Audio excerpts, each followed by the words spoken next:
Hello বন্ধুরা, আমার যারা যারা সাবস্ক্রাইব করেছে তাদেরকে ভালোবাসা এবং আমার চ্যানেল যারা দেখো তাদেরকে আমার আন্তরিক মন থেকে ভালোবাসা।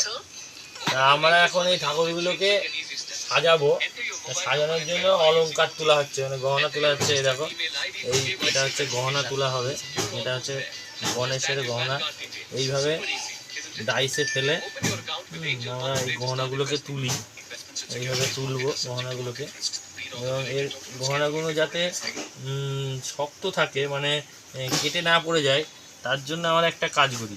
সেটা হলো এই দড়ি, এই সুতুলির দড়ি, এটাকে এইভাবে দা দিয়ে কেটে নিই আমরা মাপ মতন, এটাকে মাপ মতন কেটে নিই। কাছেই থাকে একটা করে নিই, তুলি, এইভাবে কেটে নিই, একসঙ্গে কেটে নিই যাতে তোমাদের এই ভিডিওটা করছি বলে এইভাবে দেখা যায়। একসঙ্গে সব কেটে নিয়ে এটাকে এইভাবে মাটি দিয়ে টেনে নিই, এইভাবে মাটিতে টেনে নিই, দিয়ে এটাকে এইভাবে এর মধ্যে দিয়ে দিই, এইভাবে দিয়ে দিই।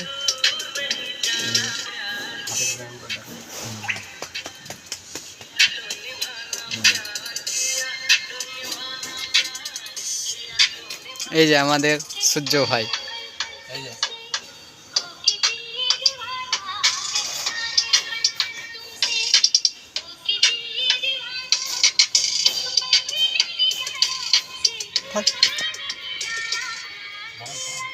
এই যে গহনা এবার তোলা হচ্ছে। এতক্ষণ ধরে আমি এটা যত টিপে টিপে এটাকে তোলা যাবে, এইভাবে বুড়ো আঙুল দিয়ে টিপে টিপে যত তোলা যাবে জিনিসটা পরিষ্কার উঠবে তত। আর এই যে মাটির মধ্যে প্রচুর পরিমাণে যে পাট দেওয়া আছে, এগুলো সব পাট দেওয়া আছে, ছোটো ছোটো এই যে পাট কেটে কুচিয়ে মাটির সঙ্গে মেশানো আছে যাতে এটা না ফাটে। এই যে এইভাবে আমরা তুলি, এটাকে মাটি দিয়েই মাটিটাকে তুলতে হয়।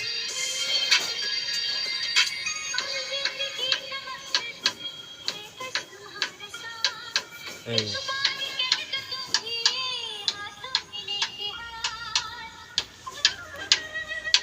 গহনাটা তোলা হয়ে গেলে এটা গণেশের হবে, এটা হাতের কার্তিকের। এইভাবে গহনা তুলে সাজাই।